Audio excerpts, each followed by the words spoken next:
la boîte, on va prendre notre papier de 12,3 par 24,2 et on va faire des marques de pli. D'accord? Donc, sur la mesure de 24,2 cm, c'est assez précis, on va faire une marque de pli à 1 cm, puis une marque de pli à 6,6 cm, une troisième marque de pli à 9,8,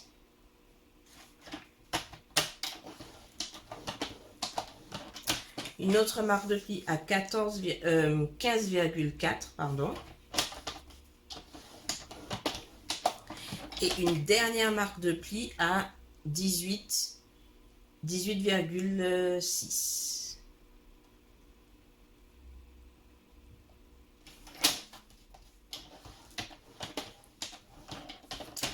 Et sur la longueur de 14,4, on va juste faire une marque de pli à 3,1.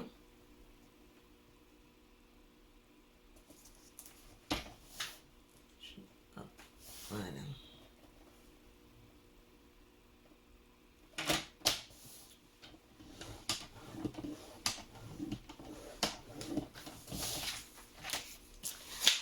Donc, une fois qu'on a fait nos marques de pli, on va faire nos découpes. Donc, la petite languette de 1 cm que vous allez avoir, on va la biaiser un petit peu.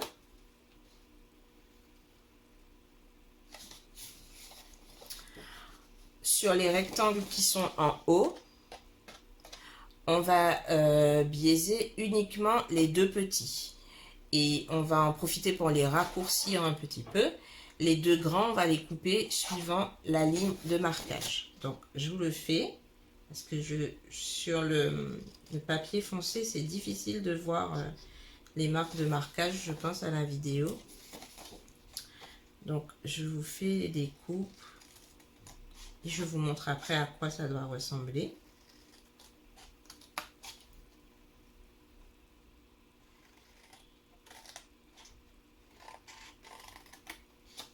Mais comme je vous disais, de toute façon, vous aurez le plan de découpe sur l'article du blog. Donc, ne vous inquiétez pas. Voilà, et celui-là, on biaise. Voilà. Donc, vous devez obtenir, alors vous avez votre petite languette alors pour moi c'est sur la gauche, d'accord? Vous avez votre petite languette, 1, 2, 3, 4, 5 rectangles, alors 3 rectangles plus grands et les 2 plus petits en alternance. Et pour les petites languettes, donc si vous regardez bien, les grands rectangles sont coupés droit, à angle droit, selon les lignes de marquage, et les petits rectangles, enfin, c'est pas des carrés, ça reste presque des carrés. Ceux-là, par contre, on a biaisé un peu sur les côtés, d'accord? Une fois qu'on a fait ça, on va devoir coller le papier décoratif qui va sur l'intérieur, et c'est là où le papier décoratif où il va y avoir une fenêtre, d'accord? Donc, si votre papier il a un sens, pour être sûr de le coller dans le bon sens, alors le mien n'a pas de sens, mais si le vôtre a un sens, pour être sûr de le coller dans le bon sens, vous mettez la base de votre boîte avec la petite languette vers le haut, d'accord? Et vous collez votre papier ici, sur le premier rectangle, vous le collez à l'endroit. Je ne l'ai pas fait, mais je vais le faire rapidement avant de continuer avec vous. Avec un Stampin' Write gris souris, on va juste passer légèrement notre feutre sur le bord de nos papiers puisque vous voyez notre papier, la tranche blanche en fait, alors ça se voit pas trop sur la caméra, mais moi je le vois à l'œil nu, ça se voit bien. La tranche blanche en fait, elle jure un peu si vous voulez avec le fond, donc pour que ce soit un peu plus fondu, plus harmonisé, vous allez prendre l'ensemble de vos papiers décoratif. Et on va faire le contour pour hop, juste, vous voyez, avec le Stampin' White, la pointe pinceau, vous passez juste sur le bord, hop, en faisant attention à ne pas empiéter sur le dessin. L'astuce, c'est de mettre le motif que vous allez utiliser, de le mettre à l'arrière, d'accord, et de mettre devant vous l'envers du papier, d'accord. Donc je fais ça pour tout, hop, et je vous reprends. Donc voilà, j'ai passé mon feutre sur les côtés de mon papier et on va coller. Alors comme je vous disais, moi le papier n'a aucun sens, mais faites attention, collez bien sur le rectangle où il y a la petite languette, mettez la petite languette vers le haut et collez votre papier à l'endroit.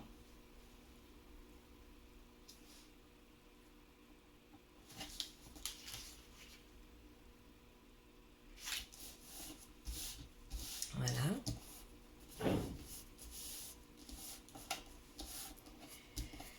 Et une fois qu'on a collé notre papier qui va pour notre fenêtre, là on va utiliser nos poinçons de découpe. Donc on va utiliser nos rectangles surpiqués. On va prendre le deuxième et le troisième des plus petits, le deuxième et le troisième plus petits des rectangles les plus allongés. D'accord. Ah, si ça veut venir, voilà. On va découper notre fenêtre avec le deuxième plus petit. Pour la version précédente, j'avais centré en fait mon ouverture. J'avais choisi de la faire vraiment au milieu de la boîte. Cette fois-ci, je vais mettre le cadre, je vais le décaler légèrement sur la droite. Alors, ne le décalez pas trop parce que il faut que vous pensiez que après, on a le petit cadre à mettre, d'accord? Donc, pas trop sur la droite non plus. Hop. Vous allez, donc moi je pense que je vais le faire par là, ce sera bien. Et on va profiter que la machine de découpe soit sortie pour découper le cadre. Donc, dans votre chute de papier gris souris, alors, vous pouvez placer vos deux poinçons directement sur la chute.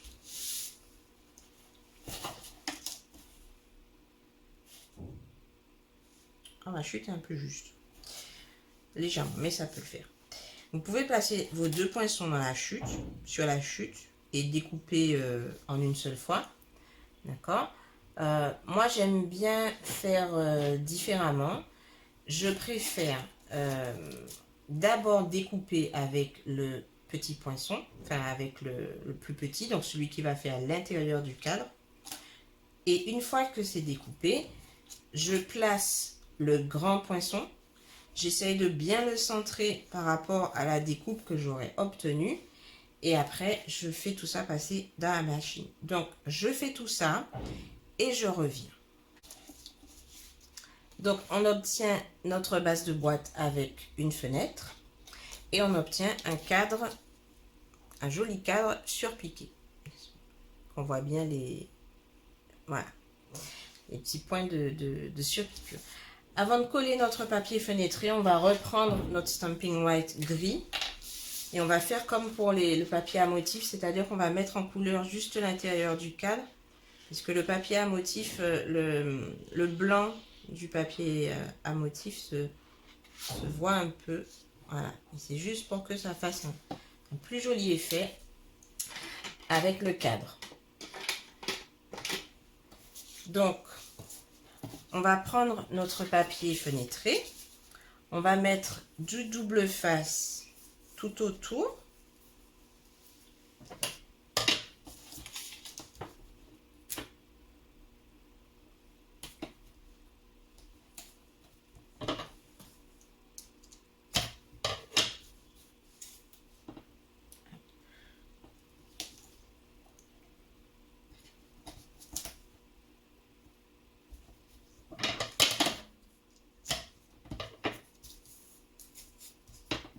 Essayez de vraiment rester au bord du papier fenêtré, de ne pas aller trop vers l'intérieur pour que votre adhésif ne se voit pas en fait dans la petite fenêtre que vous aurez découpée. Bon, normalement, avec les mesures que je vous ai données, normalement vous avez de la marge. Mais bon. Voilà. Donc, on va du coup retourner notre papier. On va enlever les protections de notre double face.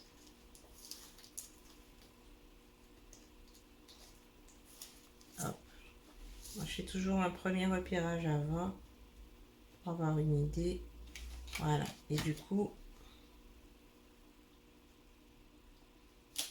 on colle notre papier fenêtré. Et on va en profiter pour coller aussi notre cadre. Donc, on va mettre de la colle. Alors, pas beaucoup parce que vous aurez remarqué que notre cadre est quand même, c'est fin, hein, pas très épais. Donc, vous mettez quelques points de colle. Pas trop pour pas que ça déborde. Hop, hop, et hop. Et on va mettre notre cadre autour. On va aligner en fait avec notre papier. Et voilà.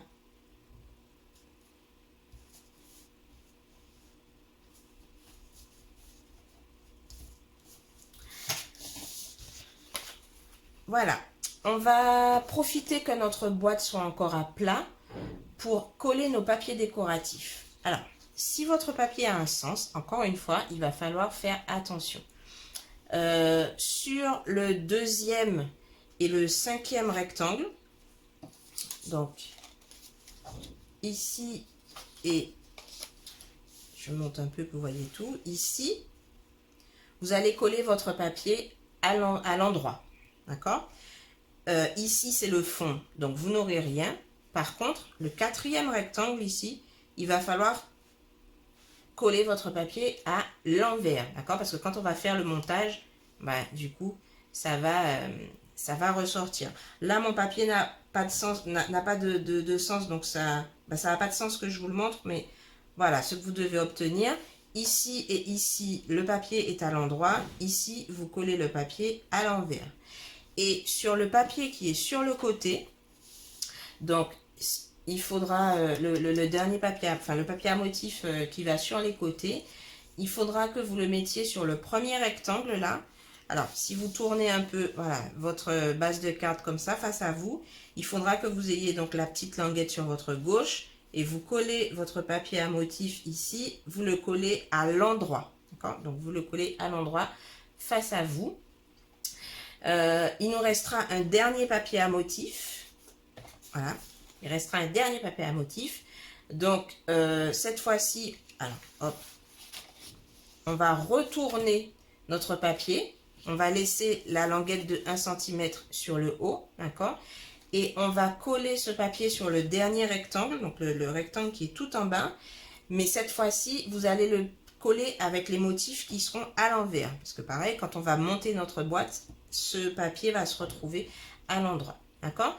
Quand on aura collé du moins tous nos papiers décoratifs, on pourra marquer tous nos plis et on va faire le montage de la boîte. Donc, après, il vous suffira de mettre un petit peu de colle sur la languette, sur le rabat de 1 cm.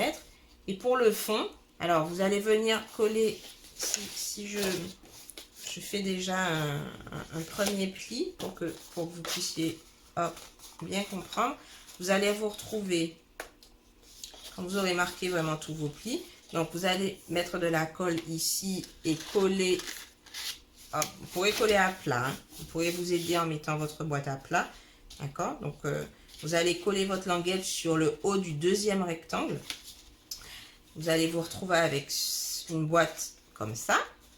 Et sur les côtés, alors vous allez faire rentrer le rectangle où vous n'aurez pas mis de papier à motif, vous le faites rentrer sur l'intérieur, vous mettez de la colle, vous collez les deux petites ailettes.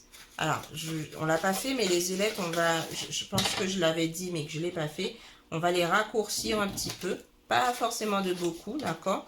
Vous enlevez un quart, c'est suffisant. Peut-être même un tiers, même, c'est suffisant. Et donc, sur votre boîte, donc je reprends, là où vous n'aurez pas mis le papier à motif, hop, sur l'intérieur, vous collez vos deux ailettes par-dessus et le rectangle où vous aurez collé votre papier à motif viendra se coller par-dessus. C'est juste que... Attendez, qu'est-ce que j'ai fait? J'ai fait des bêtises. Je n'ai pas enlevé ce rectangle. Ça va pas du tout. Comme quoi. Hop. Voilà. Donc en fait, avec votre petite languette vers le haut, d'accord, le rectangle du bas là, on l'enlève complètement. D'accord? Et donc, je reprends de la colle. Si vous fermez votre boîte, hop, le rectangle où vous n'aurez pas mis le papier décoratif à l'intérieur, vous collez les ailettes dessus, d'accord, et vous viendrez coller par-dessus le rectangle où vous aurez collé votre papier à motif, et là, votre boîte sera pratiquement faite. On fait tout ça. En fait, cette façon de coller là, c'est pour que à l'intérieur, quand vous allez regarder à l'intérieur, c'est pour que ça fasse une plus jolie finition, qu'on ne voit pas les ailettes, qu'elles soient pas apparentes en fait. Donc, on va faire tout ça, on colle les papiers décoratifs, on marque nos plis, on monte la boîte et on se rejoint après pour faire la ceinture.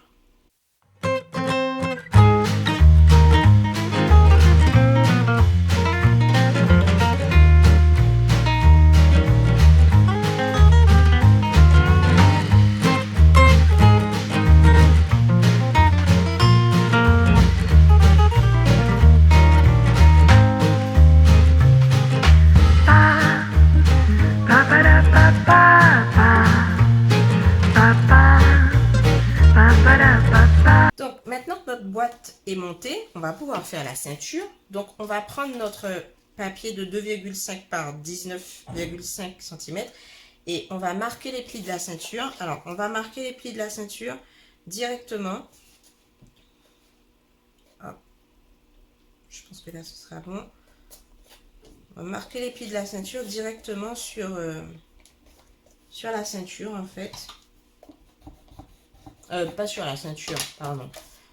Sur la boîte. En fait, de faire comme ça, ça permet de laisser un peu de jeu plus facilement pour que la ceinture soit enlevée et remise plus facilement que si vous marquiez les plis avec le massicot.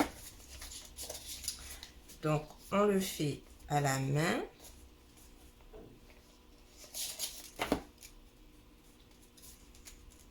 Hop. Voilà.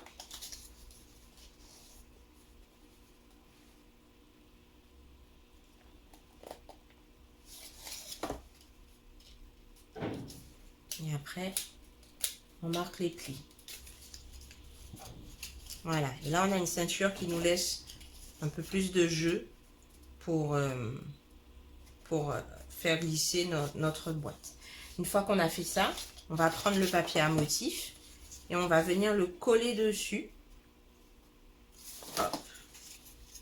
Donc, on va mettre de la colle sur notre...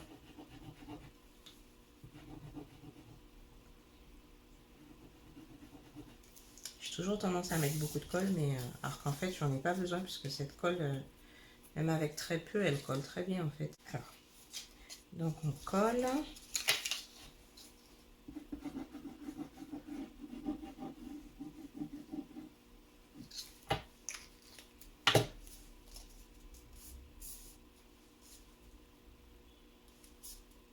En centrant bien. Alors, il n'y a pas une marge énorme, d'accord? C'est fait exprès. Et une fois qu'on a bien collé notre papier à motif, on va juste remarquer nos plis, juste en pliant en fait.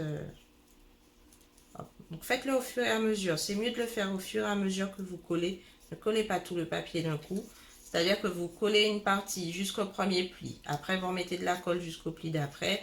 Ainsi de suite. D'accord? C'est pour que le papier à motif puisse bien prendre en fait le pli en fait et l'arrondi de votre ceinture.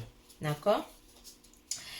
Et donc, une fois que on a fait ça, on va venir la remettre autour de la boîte et on va pouvoir fermer notre ceinture. Donc, soit avec de la colle liquide, soit avec un peu de double face. Mon conseil, c'est de ranger votre écrin dans la boîte. Comme ça, votre boîte, elle a plus de rigidité. Et du coup, vous pourrez vraiment bien fermer votre ceinture, en fait. Hop. Voilà. Sans avoir besoin de trop serrer ou voilà, d'accord. Donc une fois qu'on aura fait ça, on va finir de décorer notre boîte. Alors sur la première version, j'avais utilisé le set de tampons pétales manuscrites comme je disais et les poinçons qui étaient assortis pour découper la fleur et le message qui est dessus. Alors je sais pas si ça se voit à l'écran, je l'ai embossé en fait, il n'est pas juste tamponné en noir, il est embossé en noir et j'ai fait une découpe autour du message. Le message, je crois qu'il vient du set de tampons émotion effeuillée. Voilà. Cette fois-ci, je vais utiliser le set de tampons avec éloquence. Je vais utiliser la fleur qui est ici. Je vais l'embosser en doré. En fait, d'ailleurs, je l'ai déjà embossé. Je l'ai embossé en doré 2 fois pour décorer l'intérieur. Et pour cette fois, au lieu de mettre un message, cette fois-ci, je vais utiliser... Alors, j'ai utilisé les poinçons, je ne sais plus où ils sont. Je vous le dirai de toute façon, vous les aurez dans la liste des courses. Pour faire un cadre, en fait, on va découper ici, le coller sur la même chose que j'ai découpé, mais en gris. Et je vais le coller ici, en fait, pour faire cette fois-ci un petit cadre où on pourra écrire un petit message. Et sur le devant, je vais utiliser nos poinçons alphabet parce qu'en fait, pendant que j'étais en train de faire la boîte avec vous, je me suis dit que ça pouvait être aussi une bonne idée de décoration de table pour quand vous avez des invités. Donc, je vais tester ça avec vous là. Je vais utiliser du coup les poinçons alphabet pour écrire. Bon, alors pour cette boîte, ce sera mon prénom. Avec les poinçons alphabet et pour faire une belle décoration de table. Donc on fait ça ensemble et puis on se retrouve après.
écrin de gourmandise à offrir dans une version un peu plus chic. Alors, mon prénom, ça a marché, l'idée que j'avais. Je trouve que c'est pas si mal. Mon prénom est peut-être un peu long, donc ça rentre vraiment pile poil. Mais bon, voilà, je trouve que c'est quand même une jolie variante. Voici l'intérieur. Donc, comme je vous disais, j'ai embossé les fleurs, pardon. Ceux qui me suivent savent que j'ai un petit souci avec les feuilles et les fleurs. J'ai embossé les fleurs en doré. Ici, j'ai laissé un espace pour écrire juste un petit mot, voilà. Et on retrouve notre petit écrin tamponné avec nos chocolats à l'intérieur. Et voilà, avec le prénom. Donc, comme on disait, ça peut faire une jolie décoration de table pour quand vous avez, voilà, quand vous avez des invités, par exemple. Donc, voilà, dites-moi quelle version vous préférez dans les commentaires. Je serais curieuse de savoir. Pour l'instant, j'avoue que j'hésite. Parce que j'aime les deux. Les deux c'est pas du tout le même style. Donc, du coup, j'ai un peu de mal à choisir. Une un peu plus chic, l'autre un peu plus printanière. Dites-moi laquelle vous préférez. Et en parlant de printemps, alors, j'ai une bonne nouvelle. Le mini catalogue de janvier à juin sera bientôt là, plus le 4 janvier pour être précise. Pour l'instant, je peux vous montrer que... Alors, je l'ai à côté de moi. Je peux vous montrer que la couverture. J'ai pas le droit de vous montrer plus, malheureusement. Mais déjà, avec la couverture, on a une idée de toutes les belles choses qu'il y a à l'intérieur. Personnellement, enfin là, ça se voit pas, mais mon exemplaire est déjà rempli de croix, de post-it avec des idées. Enfin voilà. Donc si jamais vous voulez recevoir un exemplaire, n'hésitez pas à vous rendre sur le blog. Il y a un formulaire. Vous pouvez vous inscrire en fait pour que je puisse vous le faire parvenir avec un petit cadeau fait par mes petites mains. Et vous avez jusqu'au 31 décembre pour vous inscrire. Donc si vous souhaitez avoir un exemplaire, allez-y, n'hésitez pas. Voilà, voilà. Donc, j'espère que vous avez apprécié les deux petits projets d'aujourd'hui. Et je vous dis à bientôt.